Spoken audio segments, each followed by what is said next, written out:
Hai hai hai. Selamat datang kembali di channel Min Donghua. Kali ini kita akan melanjutkan cerita Donghua, Battle Troop di Heaven. Gak pakai lama lagi, langsung aja kita ke ceritanya. Check it out. Pada saat ini banyak darah menyembur dari genggaman jari-jari besar itu. Bahkan telapak tangan yang terkepal sepertinya masih mengerahkan kekuatannya. Sesaat kemudian, Xiaoyan melepaskannya. Namun sekarang, fluktuasi yang berasal dari tubuh Xiaoyan juga menjadi semakin kuat. Sehingga kekuatan serangan yang ditampilkan Xiaoyan juga meningkat. Kali ini, seluruh tubuh Wanji berlumuran darah yang menunjukkan dari segi tubuh fisik, sepertinya lukanya cukup serius. Meski begitu, tepat ketika Xiaoyan melepaskan genggaman telapak tangannya, tubuh Wanji tiba-tiba bergetar. Kemudian dia menembak mundur dengan kecepatan sangat tinggi. Hanya saja, matanya menunjukkan ketakutan dan berubah menjadi pelangi panjang dan terbang langsung ke arah langit. Bagaimanapun di dunia yang hebat ini memiliki batasan di langit, jadi secara alami Wanji berpikir bahwa Xiaoyan tidak dapat menerobos batasan tersebut. Tepat ketika Xiaoyan melihat pemandangan itu, tiba-tiba sosok tubuh besar Xiaoyan kembali normal. Sekarang kecepatan melarikan diri Wanji sangat cepat. Hanya saja itu bukan masalah besar bagi Xiaoyan. Bagaimanapun juga, Xiaoyan memiliki jantung guntur ekstrim. Segera kilatan cahaya guntur ekstrim muncul di bawah telapak kaki Xiaoyan. Kemudian dalam beberapa kilatan cahaya guntur yang menyapu, Xiaoyan dapat menyusul Wanji. Pada saat yang sama, Wanji juga tiba-tiba menyadari sesuatu yang bergegas ke arahnya. Jadi dia segera menoleh ke belakang sambil menggetakkan giginya, kemudian mengayunkan tangannya dengan satu jari. Segera kekuatan yang tak terlihat juga meledak di bawah jari-jari Wanji. Jelas dia tidak pernah menyangka bahwa Xiaoyan akan memiliki kekuatan seperti itu.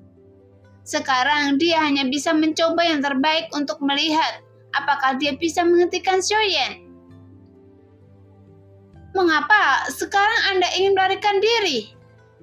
Tiba-tiba suara Xiaoyan meledak di belakang Wanji. Kemudian sebuah tinju yang seperti gunung meraung dan ganas. Tuar! Segera suara teredam bergema di kehampaan saat tinju emas Xiaoyan bertabrakan dengan kekuatan jari Wanji dengan keras yang menyebabkan tinju Xiaoyan sedikit berhenti.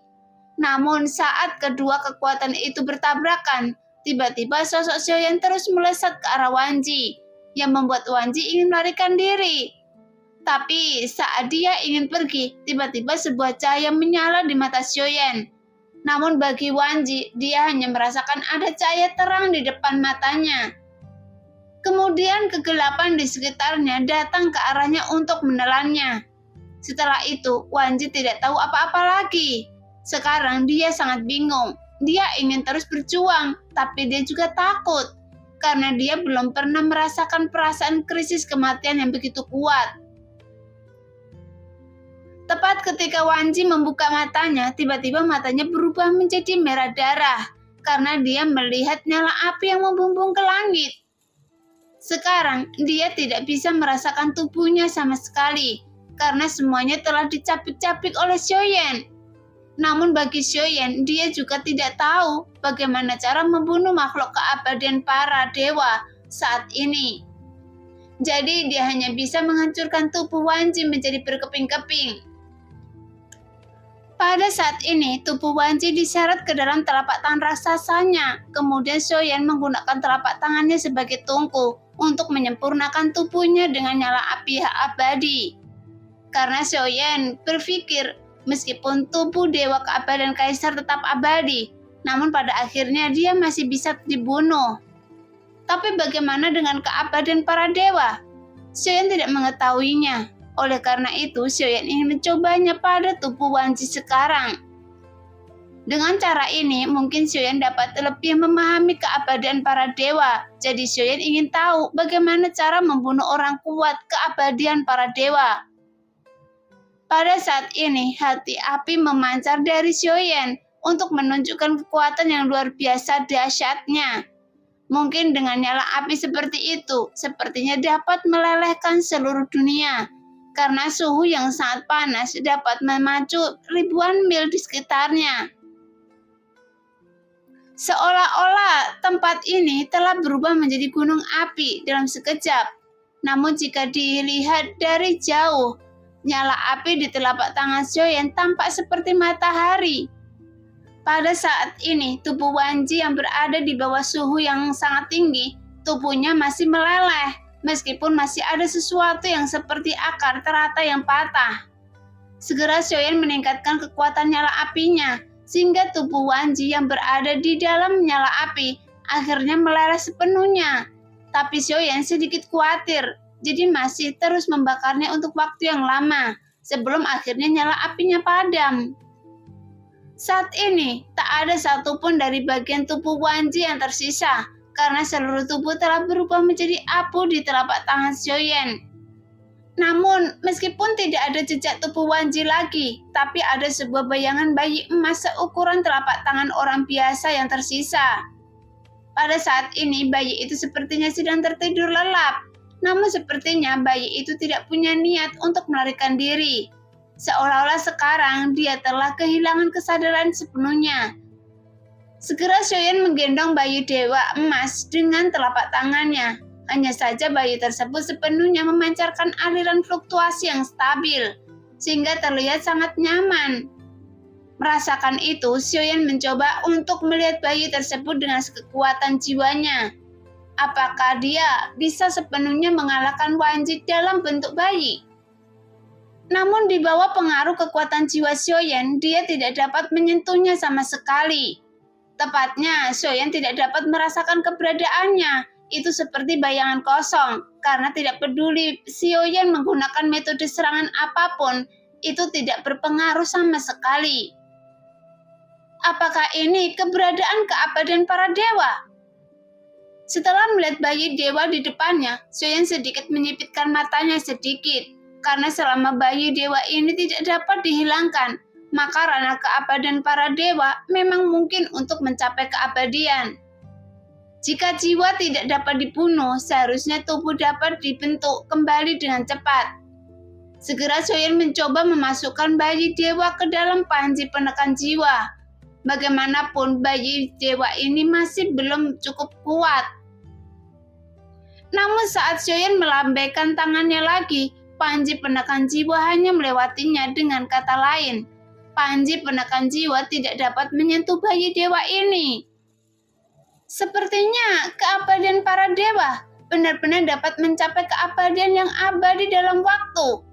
Jadi hidup dan matinya berada di luar hukum surga. Jadi apakah keabadian para dewa akan menjadi eksistensi yang tidak akan pernah bisa dibunuh?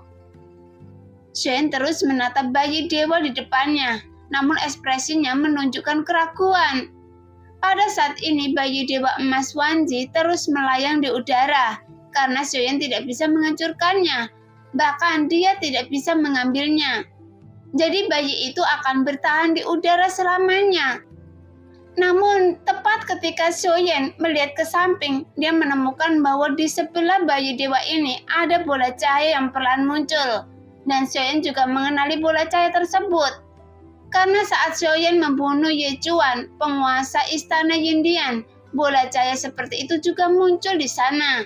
Dan bola cahaya ini juga dapat diserap oleh token kuno Dewa Iblis Abadi. Segera Xiaoyan langsung memanggil Zhonggu yang menunggu di kejauhan. Tidak lama kemudian beberapa sosok datang dari belakang. Hanya saja karena ada panas terik di tempat ini, itu membuat mereka berempat sangat tidak nyaman. Sehingga semua orang berkeringat banyak. Segera Zhonggu mengeluarkan token kuno Dewa Iblis Abadi. Kali ini Xiaoyan tidak mengambil tindakan untuk menggunakan token kuno Dewa Iblis Abadi. Sebaliknya, seluruh proses ini diserahkan kepada Zhonggu. Setelah Zhonggu mengeluarkan token kuno Dewa Iblis Abadi, kelompok cahaya dengan cepat mengalir ke dalam token kuno Dewa Iblis Abadi. Meskipun jejak pada token kuno Dewa Iblis Abadi ini tidak bertambah, namun penampilannya telah berubah. Sekarang token kuno Dewa Iblis Abadi yang terlihat tidak teratur, sepertinya sekarang itu pecah menjadi dua.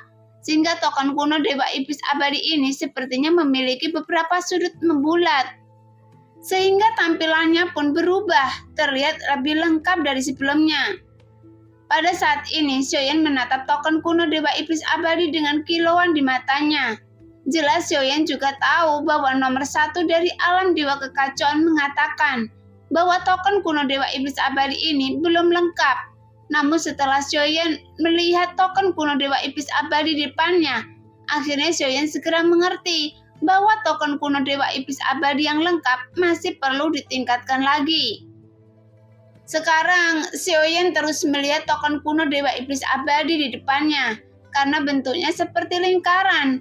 Jadi sekarang, hanya 1/5 perubahannya. Saat ini, mata Xiaoyan tidak tertuju pada bayi Dewa Wanji. Sebaliknya, dia terus melihat sekelilingnya. Sial, sepertinya Tuan sedang mencari saya. Sebuah sosok bergumam perlahan dan langsung bergegas pergi. Namun saat Xiaoyan sedang mencari dengan matanya, sesosok yang melarikan diri dari kekejauhan dapat melihat ada sebuah senyuman di wajah Xiaoyan. Jadi dia segera sebaliknya. Bahkan tidak pernah melihat ke belakang lagi. Segera sosok Xiaoyan bergerak, kemudian menghilang ke udara tipis. Tepat ketika Xiaoyan muncul lagi, sesosok tubuh dibawa oleh Xiaoyan di tangannya. Dan sosok ini adalah penguasa istana Zindian, Raja Iblis Fei Hong yang mencoba melarikan diri. Karena untuk saat ini dia dibandingkan dengan membunuh Wanji sekarang. Sebelumnya Xiaoyan lebih tertarik untuk mendapatkan Raja Iblis Fei Hong. Bagaimanapun masalah dengan Wanji sudah selesai. Lagi pula target pertama Xiaoyan adalah Fei Hong. Hanya saja yang membuat Xiaoyan bingung adalah keaslian tempat pertarungan ini sangat nyata. Meskipun sebenarnya tempat ini hanyalah sebuah ilusi, sehingga Xiaoyan tidak mampu menyentuh dan merasakan. Oleh karena itu, tidak bisa mengambil sesuatu yang penting dari tempat ini. Jadi meskipun Xiaoyan bisa mendapatkan kembali atas kendali Raja Iblis Fei Hong, Xiaoyan tidak memiliki cara untuk membawanya pergi dari dunia yang luas ini. Jimmy, apakah dunia ini nyata atau ilusi? Xiaoyan yang baru saja berbalik, dia segera berteriak dan bertanya. Adapun sosok muncul dengan senyuman dan meminta maaf sebelumnya adalah jiwa Jimmy yang menyelamatkan Xiaoyan di saat paling kritis. Tuan, sebenarnya dunia hebat ini sudah lama musnah. Namun dalam ingatan saya, tempat ini sudah menjadi dunia yang hebat sejak zaman kuno. Jadi sederhananya, sekarang kita semua berada di dunia masa lalu yang luas. Dan apa yang kita lihat sekarang, dulunya merupakan dunia yang sangat besar. Namun semuanya sudah lama menghilang. Jadi seharusnya dunia ini hanyalah sebuah ilusi. Jawab Jimmy dengan serius. Nah, demikianlah cerita hari ini. Terima kasih yang sudah menonton video Min sampai selesai. Sampai jumpa di video selanjutnya. Bye-bye.